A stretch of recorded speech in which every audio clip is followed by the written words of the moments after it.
if you actually want something, you can have it.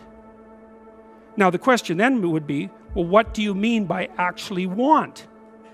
And the answer is that you reorient your life in every possible way to make the probability that that will occur as certain as possible. And that's a sacrificial idea, right? It's like, you don't get everything.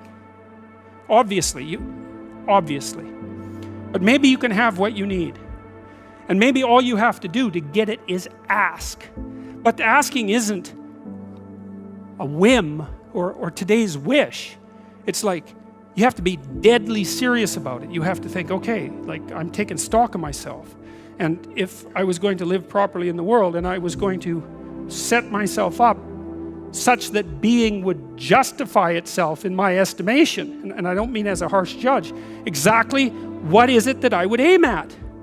And so the issue is not so much the blindness of others, even though there's as much blindness among others as there is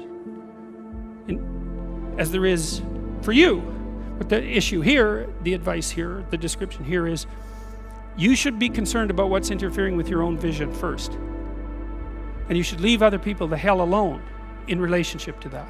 And so if your mode of being in the world is, if you would just act better, things would improve for me, or if you identify the evil and the catastrophe as something that's outside, that someone else needs to fix, or that someone else is responsible for, then you're not going to fix that.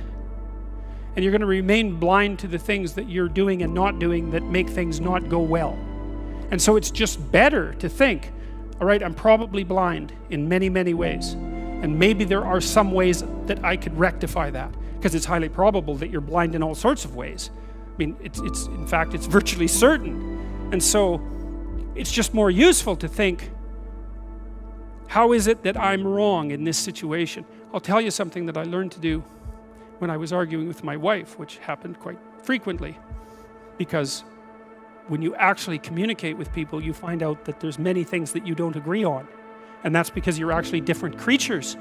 And so if you're actually going to have a truthful conversation, then you're going to find out that you don't see things the same way, and then you can either pretend that that's not the case and gloss over it and then end up in a 30-year silent war, or you can have the damn fight when you need to have it and see if you can straighten it out.